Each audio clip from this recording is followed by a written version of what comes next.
Hello. And I have something for you to think about. Imagine that you're standing at the base of El Capitan, the iconic granite monolith in Yosemite. It's towering 3,000 feet above you. It has tested the limits of some of the world's best climbers. Now, picture yourself not as a lifelong athlete or an extreme sports enthusiast. Instead, picture yourself as a 66-year-old woman who'd only been climbing for a few years. Would you even dare to dream of reaching the top? Well, Dierdre Wolownick did. At an age when many start to slow down, Dierdre decided to push herself in ways few would even consider. Not only did she become the oldest woman to climb El Capitan, she did it in a single day, alongside her son, legendary climber Alex Honnold. But her story doesn't start or end on that rock face. Her story is about defying expectations, creating opportunities, and discovering just how much we're capable of at any stage of life. Dierdre's story is now featured in the documentary Climbing into Life and captured in her memoir, The Sharp Edge of Life. And today we are diving into her incredible story, why she climbed, what she learned, and how, after years of feeling boxed in by an unhappy marriage, she found the courage to truly live on her own terms. So stay with us, because this conversation just might inspire you to take on your own mountain, whatever it may be. Welcome to Boomer Banter, the podcast where we have real talk about aging well. My name is Wendy Green, and I am your host. And before I introduce you to Dierdre, I want to offer you a blueprint for aging well, one that's packed with smart strategies to boost your finances, enrich your relationships, enhance your health, and help you find purpose. The Thriving Through Time newsletter gets you these powerful, actionable insights every week. It's your personal guide to unlocking a more vibrant, confident you. So don't miss out on this transformative newsletter. Subscribe today and start enriching your life immediately. You'll be kicking yourself if you don't. So sign up. Go to bit.ly/navigate-aging. So let me tell you just a little bit about Dierdre. Well, she's going to have to help me with this again. Dierdre Wolownick. I think that was right. She has award-winning writings, including the memoir titled The Sharp End of Life, that's been published around the world. Dierdre is a retired language professor. She's also been an orchestra conductor, a musician, well, she still is a musician, a marathoner, a publisher, and mother of 2 extreme athletes. At 60, Dierdre started rock climbing. And as I said, she's the oldest woman to climb Yosemite's El Capitan with her son, Alex, who you may remember from the Oscar-winning documentary Free Solo. The 2024 documentary about Dierdre and her life, called Climbing into Life, has won awards in film festivals across the country. And Dierdre recently released a new book titled Success in 7 Steps. I'm so grateful that Dierdre was able to join us today. Let's welcome her to Boomer Banter. Okay, help me. I've said it wrong a couple of times now. Everyone does. It's Dierdre Wolownick. Wolownick. Okay, y'all, remember that. Dierdre Wolownick. Okay. I'm so sorry. So, It's okay. Dierdre, as I read your book, I was so impressed with how you continued to pursue your interest while raising 2 children and navigating a pretty dysfunctional marriage. I mean, it sounded a lot like you were a single mom, even though you were married. I was, yeah. Right. So how did you keep yourself motivated and feel supported while you were in this unsupported environment? That's a tough question because I was raised in an unsupportive environment, so that's Mm, all I had ever really known, uh-huh. and so when I find myself in one, you know, as a married woman, it was, "Here we go again," "Same old, same old." I knew how to deal. This was different, of course, but I knew how after my childhood, I knew how to talk to myself, keep myself motivated. I didn't need other people to do that for me. I had learned that as a child. So I guess that's kind of answers your question. Yeah, it's just it was like you're starting the orchestra, right? Like you had to be out of the house Yeah, and put yeah. so much time and energy into that and trust that your husband was going to watch the kids. That was a Right. challenge too. That was the major challenge of that endeavor. I mean, I knew I could conduct. I had taught myself all my life. I had been a student of music all my life and a performer of music all my life. And so, I mean, I didn't have any paper credentials or anything, but I knew I could do it. And we moved into a place where all of a sudden the universe, plopped this opportunity down on my lap, and I said, "Okay, well, this is it." We live in a place that had no culture of any kind, no stores, no entertainment. It just houses, and my children were, 1 and 3, 2 and 4. I didn't want to raise them in that kind of environment, Mhm. and I knew I could do this, and so I approached the Chamber of Commerce, and they thought it was a great idea, and so they I launched it. Wow. I mean, that's such amazing inner confidence. I mean, that really Yeah. inspires me, just that part of the story alone. But then you didn't start climbing until you were 60, right? Yeah, I was turning 60, yeah. So had you been an athlete before that? No, not really. I mean, when I grew up, this is back in this big city, New York, and after the war, all the kids played outdoors all the time. We were never home. We were Right. always out on our bikes, on our roller skates, out on the street, climbing trees, climbing lampposts, things like that. But climbing as a sport didn't exist yet, except among rock climbers in Europe, that kind of thing. But we weren't athletes, we were just active. Back then, that was normal. All kids lived like that, active lives outdoors. We played stickball, we played, we were active. So, no, I was never an athlete per se, but I was always very active, riding my bike and, ice skating in the winter, roller skating, that kind of thing. So Yeah. it wasn't that unusual, you know? But it was quite adventurous, quite a Oh, yeah. Yeah. challenge. Oh, yeah, climbing is a different world for sure. Yeah. And so obviously, well, I say obviously, but I would think it was because of Alex that you decided to first try this, right? So, my son was born a climber. He was a climber from the day he was born, literally. I mean, he could stand up the day he was born, which is absolutely unheard of. Yeah. I mean, he couldn't stay standing, obviously, he was a newborn, but he could get himself vertical. He had huge hands and he had powerful thighs. He was born to climb. And so that's all he ever wanted to do, all he ever craved. He was not interested in any other sports. That's all he ever wanted to do. And so he started doing that as he grew older, like 10, 11, 12. He started going out to gyms and stuff and then outdoors.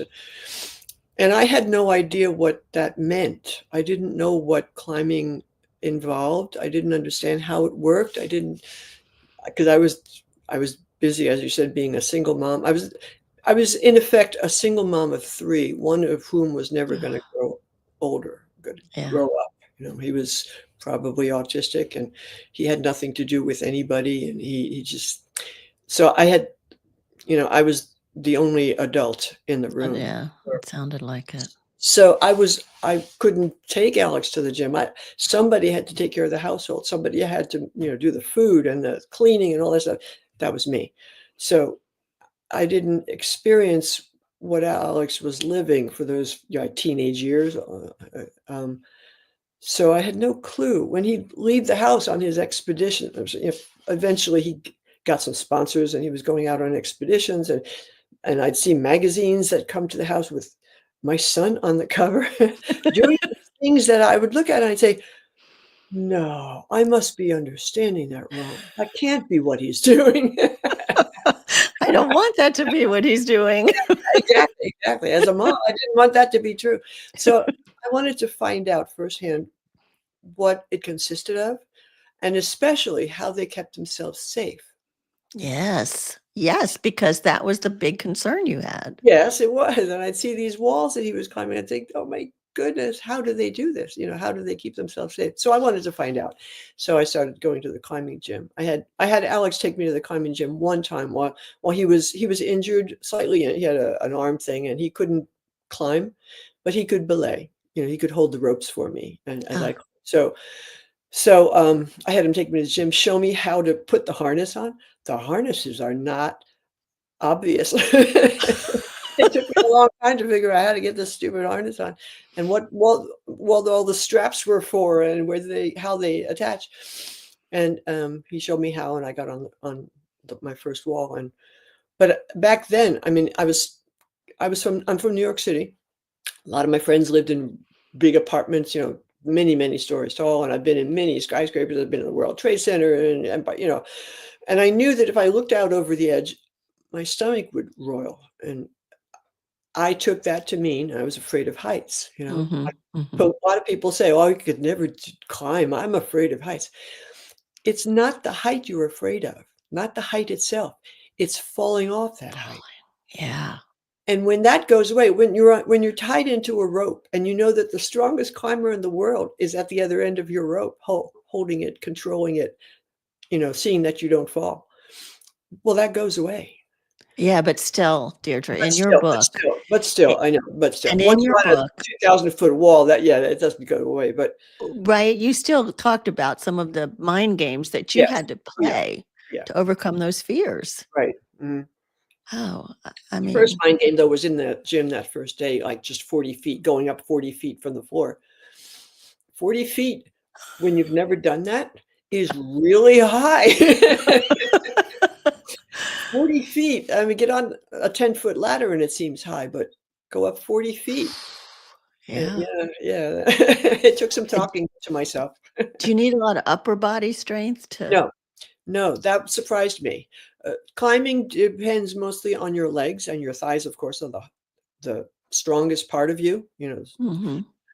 the most powerful part of you. And so you climb mostly using your feet. You use your feet to propel yourself upwards, and then you use your hands for balance, equilibrium, or to push yourself in a different direction.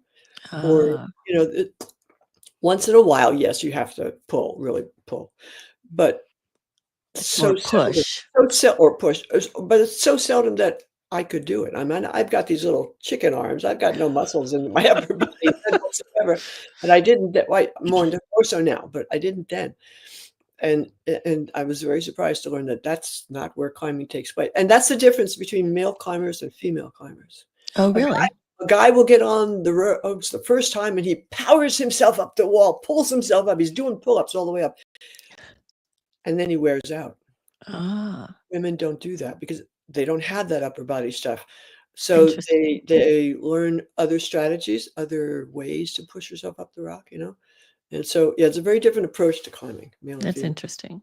So tell me about your climb up El Cap with your son. Like, why did you do that? And what was that like in one day? Yeah, that's the hard part, the one day part. Why I did it? Well, I had been going to El Cap for many, many years, and before I was married, before I had kids, and we used to take the kids there, and I had seen all these little dots going up, moving up the wall, oh so slowly it seemed, and I'd seen them, and I wondered, wow, I wonder what you see from up there. Mm, I wonder what it's like to be hanging on the wall there, 2,000 feet up. gosh, And I wonder what it's like to sleep up there. no. I always wondered about those things, and then my son started climbing, and he and all his friends, they're always talking about, "Oh, cap this, and oh, cap that. We did this and that," and I was so curious to understand, what drives them to do this, and, how they do it, and is it possible for someone else who's really not a climber per se, to do this? And so I was really curious. So one day I asked him, I had he had once a year for my birthday, Alex takes me climbing. And he Oh, started that, the year I started climbing, back in whenever that was, when right. I was 60 years old, and I'm now 73, so 13 years ago. Um, so he started that, and it's a wonderful birthday present. It's a memory I'll have. Like behind me, you can see those are most of the peaks I've done with my son, Yeah. and on this side is the three on this side are El Capitan. But so it was an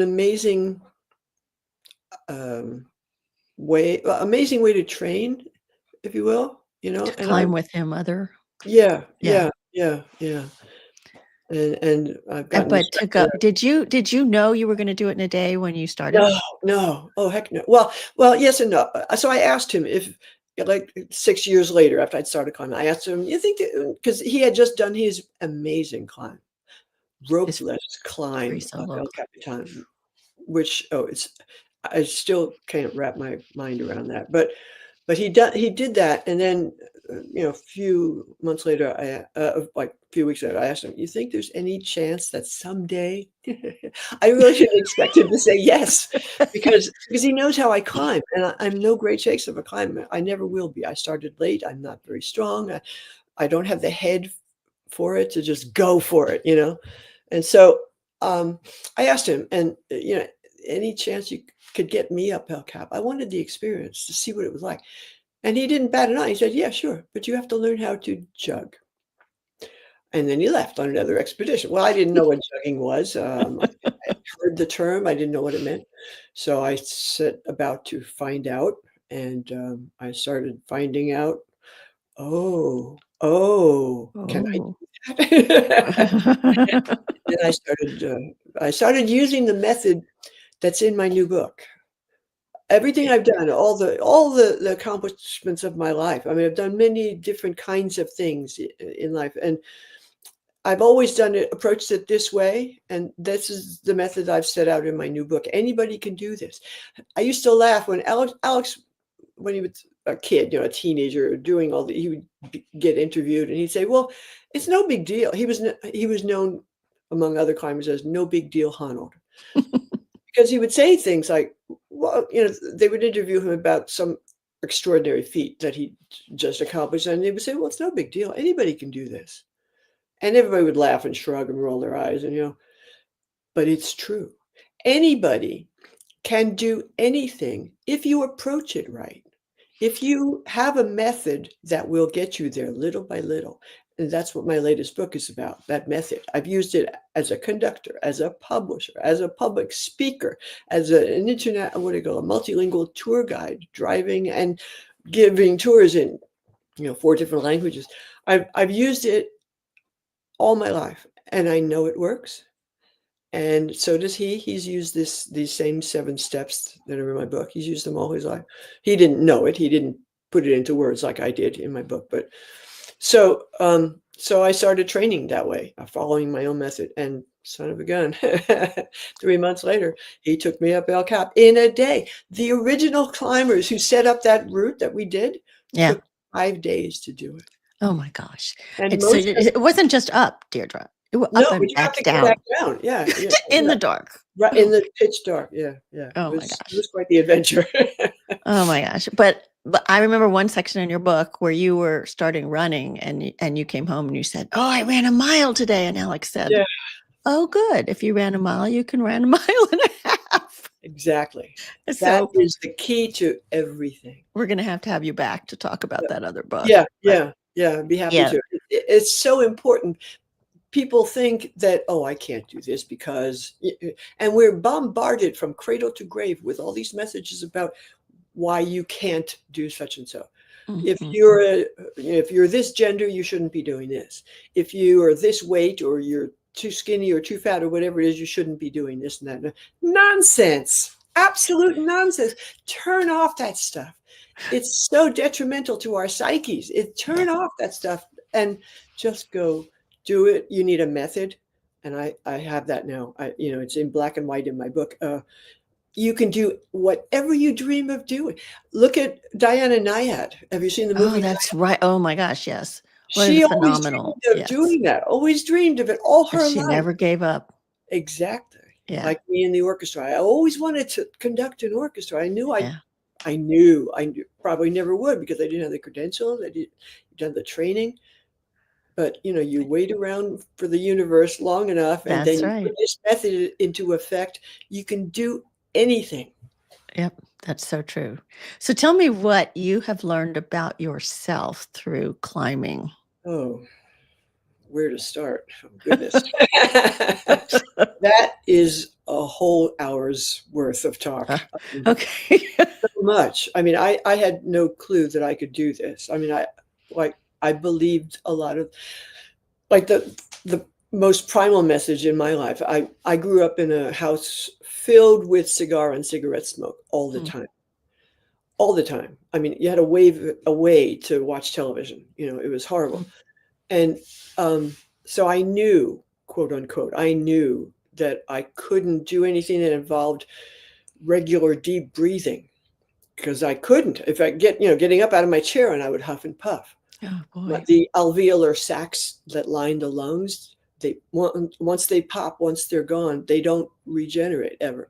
So, and I had learned all about this. I had informed myself as I grew, because it's horrible not being able to breathe. It feels like you're drowning. Yeah. And so I knew this about myself. So I figured, well, I can't run. I can't, I can't swim. I can't. Well, nonsense.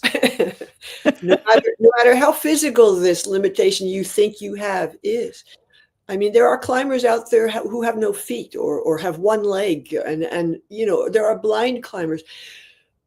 If you want, the first step in my book, I lay it out very simply. It's not a how to feel good kind of book. It's a hands-on, how to book, step by step. And the first step in any goal, changing any dream into a very accomplishable goal, the first step is you have to want it badly enough. Mm, Have to want it badly enough. If you allow yourself to be talked out of it, you didn't want it badly enough. If you're you so allow the right. media to tell you what to do rather than what you can do, you didn't want it badly enough. Hmm. You're so So, right. yeah, It's yeah, like starting this podcast. Same thing. Yeah, exactly, exactly. exactly. Like, huh, I didn't have any experience in this. So, yeah, Mhm. which is why we are both in that Women to Lead Exactly, exactly. recognition thing that just came out, which was quite an honor. Yeah, So, I want to go back to when you were being mom for the two kids, and that was really, at least what I got out of your book, was that was really your big purpose in life, was to be yeah, the best mom for them that you could be. right. How has that purpose changed now that they've grown up and they've got their own lives and now you've got your life? How has that purpose changed? It hasn't changed. It's always been the same purpose, to be, how do I put that? To be truly who I am. And back then, 20, whatever, 40, oh, wow, 40 years ago. I know, it goes faster than My daughter's turning 42 this year. Yeah, oh my goodness. I But know. anyway, back then, my purpose was to be true to myself as a mom, as a mother. Okay. And that purpose has stayed the same, to be true to yourself. This is the oldest human advice, that we have record of. Like 6,000 years ago, it was carved on buildings. Know thyself. Socrates, was it 6,000 years ago, 5,000 years ago? Socrates taught, in Greece, ancient Greece, know thyself. That was his main first bit of advice. You have to know who you are, and that's in my book as well. It's step 2. You have to know exactly who you are. Because if you don't know, like if I had not known that I could follow through with a plan, like to create an orchestra, I mean, just create an orchestra. How do you do that? You know, how to create an orchestra? Well, what do you need to know? What do you need to have? What do you need to do? You have to know those things. If I had been unsure of whether I could follow through on all these things myself, with no support at home, no training, no, that if I had not been sure who I was, know thyself, I would not have been able to do that because I had no support. The only thing my husband ever said about the orchestra was something like, "Don't you have enough to do?" You know? He didn't, so know thyself. I mean, so my purpose has not changed ever. Know yourself, know what you're capable of, know what you can do, know what you want. And that's So know that's your thyself. purpose. Socrates said it in 2 words, know thyself. That's the oldest bit of human advice and the most important. But the fact that, I mean, what's so inspiring as I listen to you is the fact that you knew that at a young age, Yeah. in spite of all of the challenges you were facing at home. Yeah. Well, I was forced to learn that really, really young, growing up the way I did. I guess. I mean, because I think back, I know I gave in a lot to being a people pleaser. You do what, yeah, Do what you're taught to do. you What do what the you're teacher taught to teaches do. you to do, what the adults around you teach you to do. And it takes guts to think that through. It takes the guts and a lot of method. And there's that method again. We always come back to Yeah. that. And some of us get there sooner than others, so yeah, Yeah. it's inspiring. But it's So, never too late. That's the important part too. you know what? You're absolutely right. It's never too late. And as you said, you just keep trying. You just keep moving forward. You just Right.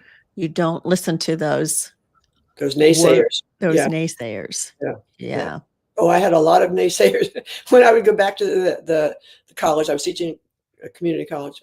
I'd go back on Monday after one of my expeditions with my son. I'd go climb one of those things behind me, one of those. Right. And we'd come back on Monday. We'd all hang out in the hallway. What'd you do this weekend? Oh, I went to the market. Oh, we're doing a new floor in my house. What did you do, Dierdre? and they'd roll their eyes and they'd say things like, "Dierdre, you're too old to be doing. Oh Dierdre, gosh. you're going to get hurt. Dierdre, that. And that all comes from the media That's right. That's and right.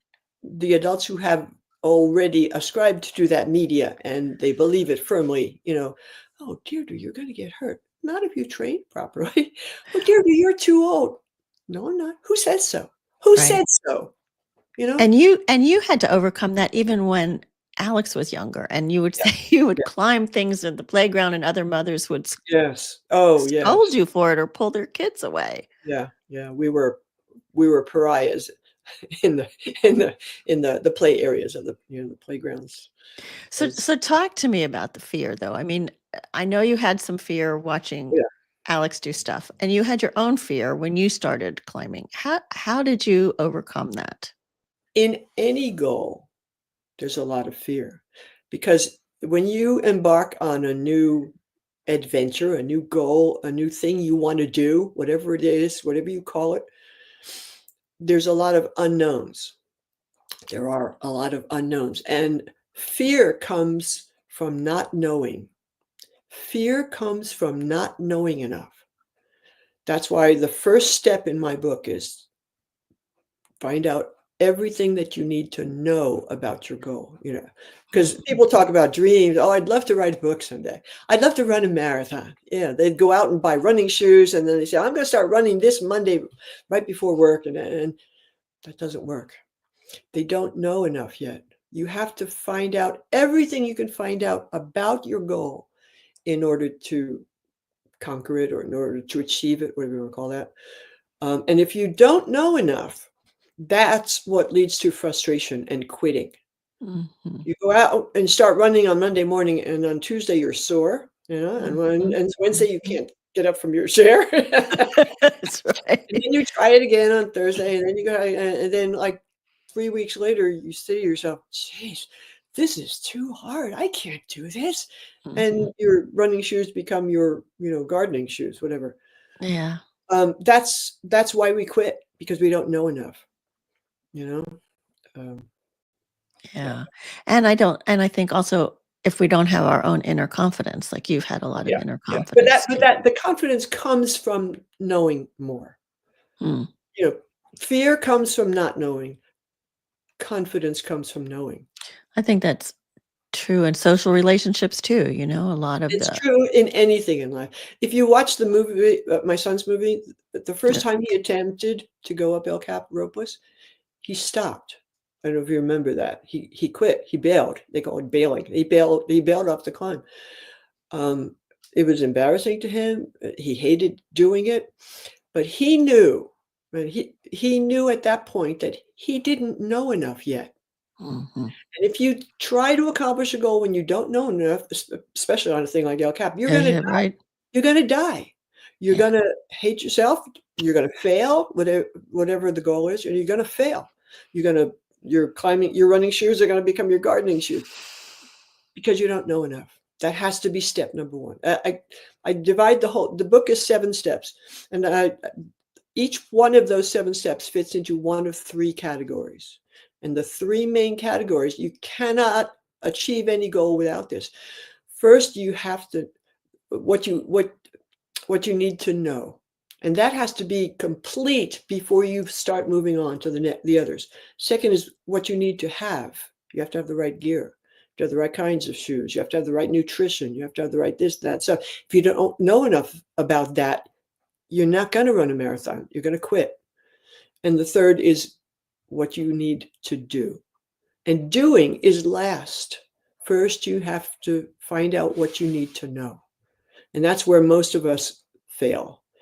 We Mhm. don't do that. We just rush out, buy a ukulele. I'm going to learn the ukulele, and then we don't know enough about the ukulele. Right. And we find out that it's too hard, or it's not what we imagined, or it's not, and things Right. fall apart. Things fall apart and we quit because we didn't know enough going in.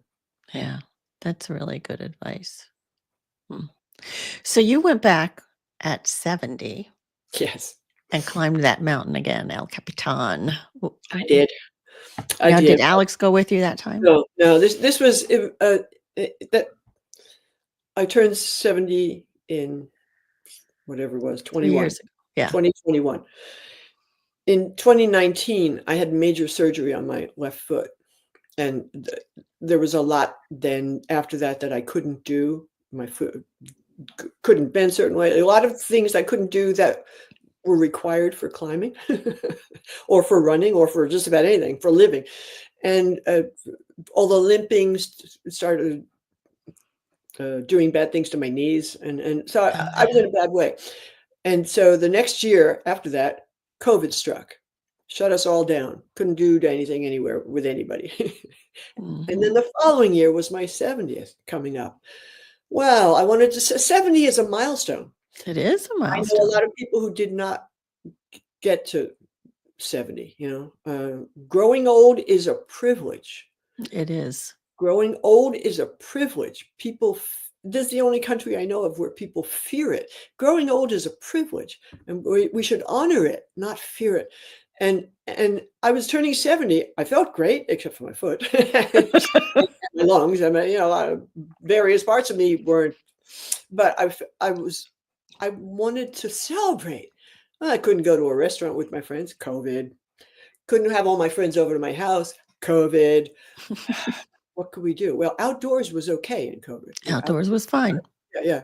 So I invited several of my older women friends, not younger than me, but older women, who are climbers, and I invited them to go do El Cap with me. And now, for a climber, El Cap is the mecca of climbing, and all climbers dream of someday getting on El Cap. And so I offered them this gift, if you will. Yes. Birthday Uh-huh. present from me to you. Come, I know how to do it. I've done it. I have young people willing to help us to carry stuff and things to lead. So they came, and there were 11 of us who went up the day. Wow. Yeah, there were 4 of us old ladies, and, since I had done it up and down in a day with Alex, I had never had the experience of sleeping up there, I or seeing the sun rise or set, up there. So, I wanted that, and so I decided we would camp on the top, you know? So you So made it to the top in one to the day. top in one day, and then we slept, we ate, we slept, we did all that, and then we came back down the next day. So this involves carrying a lot of stuff, especially for older women. We need a little mattress on the ground. We need a bag to sleep in. We need Sure, food, sure. need water, maybe a change of clothes. If something gets wet or dirty, whatever you change. That's very heavy. And I invited for young'uns, for young climbers I knew, and they knew others who were willing to come help. And so they each carried they call it a haul bag. It's a big cylindrical bag, almost as tall as me. And you put all that stuff in that bag and then you haul it up. You carry it when you're walking on your back, and when you're doing the vertical parts, you haul it up on ropes. Yeah, and some of them were really heavy. And Oh, unbeknownst to jeez. me, the guy who carried mine, my main lead climber, the guy who happened to be the videographer of my movie, in fact, Hmm. he carried my bag, and he carried up champagne for my birthday, Oh, wow. which Wow. is very heavy in bottles Yes. and glasses to drink and cake. Wow. And a cake? Okay, little Oh cakes for my god. everybody. So, yeah, I'll Wow. never top that as a birthday party, never. No, that's fantastic. And for those of you who don't know, with El Capitan, most people, and tell me if I'm wrong, Deirdre, but most people sleep hanging. They don't make it even to the top in one day, Right, right? you They sleep in just, what they call portaledges. yeah. Portaledge, yeah. So all you terrific, amazing older women, climbed the top in one day. Yeah, yeah. I would have slept in a portaledge. What I wanted to try with Alex, but no, he didn't wanna carry all that stuff with us. Yeah. Oh gosh. So if you could leave us all with one piece of advice, like maybe a overarching philosophy or one piece of advice to growing older, what would that be? Well, that's a toughie. I know. There's It's a toughie. 7 steps, so Yeah, yeah, so well, I'm gonna break it into 2 bits of advice. okay. First of all is turn off the media. Mm, I mean, turn off all this advice, this unwanted advice. If you want to sleep better, take this drug. If you want to feel better, take this drug. If you want to embark on exercising, see your doctor first. Only you know what your body can do. I mean, obviously, if you have, a broken leg or severe arthritis, yes, you're not going to, go up and climb rocks. But all things being equal, only you know what you're capable of, and don't let the naysayers influence you. mhm, That's what we're the most guilty of in this society. And the other part is journal. Journal. All the things I've done required a lot of talking to myself, figuring out, do I really want this badly enough? If mhm, so, what are the steps? If so, who's going to help me? Who's going to hinder me? What is going to help or hinder? Do I really have the time for this? Do I know how to go about setting a schedule to do this? Like running a marathon, you have to have a schedule, a training schedule, they call it. And there are schedules available out there for you to copy. I couldn't copy theirs exactly because I had too many jobs. I was a single mother. I was too busy, but I tweaked them a little bit. I found them online, found them word of mouth, and tweaked them to fit my lifestyle. fit you, Only yeah. you know what you can do. But journaling can be the key to figuring all of this out. A journal is the best shrink in the world, and it's always open, always available. You set the schedule, you can figure out whatever you want. So those two things together are very powerful tools. Yeah. Yeah. I so agree with you on the journaling too, because Mhm. that has helped me through so many things, so Yeah, many times. yeah, Ah, what an inspiring story, Deirdre. And I can't wait to see where you go next. And like I said, I do want to have you back to talk about yeah. your new book, which is called Success in 7 Steps. So I Mhm. definitely want to have you back for that. Yeah. Let me give people a couple of ideas where they can connect with you. Yeah. Deirdre has a blog. Your pictures are amazing. Do you Oh, carry they're beautiful. do you carry a camera or is that with your phone? No, it's my phone. Yeah, Oh my gosh. yeah, yeah. So she has a blog. It's called Dear Dier Drew, No, Drew. that's my first name and then my last initial, Deirdre W. Oh, okay. Well, spelling it, it looks like Dear Drew. So it's Deirdre, Mhm. DIERDREW.US. So that's her blog. And then you can also follow her on Instagram Right. at Deirdre underscore, and I'm going to spell your middle name. It's WOLOWNICK Right.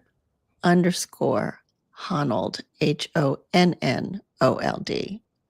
So you can find her on Instagram there. And again, amazing pictures. Yeah, You've they got are a, beautiful, yeah. The iPhone takes great pictures. yeah, and you go to great places. So Yeah, right, right. that That too. helps. That makes the difference too. I also want to remind you to subscribe to the Thriving Through Time newsletter. And you can do that at bit.ly/navigate aging. So who are we talking to next week? Next week, Becky Blue is my guest. And she is a former geriatric nurse turned author. She took up ballet at 60, so she wasn't Mm. climbing rocks, but she was dancing, and is redefining aging with an explorer's mindset. She has a book called Turning the Magic and Mystery of More Days, which has a lot of different kind of thought conversations, thought questions at the end. So we'll be talking to Becky. And I'm part of this collaboration group, and as part of that, I want to recommend a new podcast called agelesstraveler.com. And Ageless Traveler is on a mission to make sure that you never stop traveling.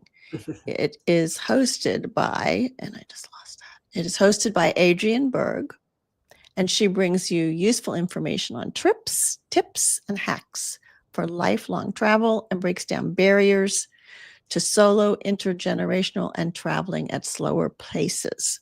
So you can check out her website, agelesstraveler.com, for access to a lifetime of travel. She's got several trips coming up, but she does some really interesting stories on her podcast. So check that out. Deirdre, thank you so much. This has really been not just a delight, but super inspiring. So thank you for that. We're more than welcome. My pleasure. And I will be in touch about scheduling the next one. Okay. Okay. Take care. Thanks. Bye-bye. Bye.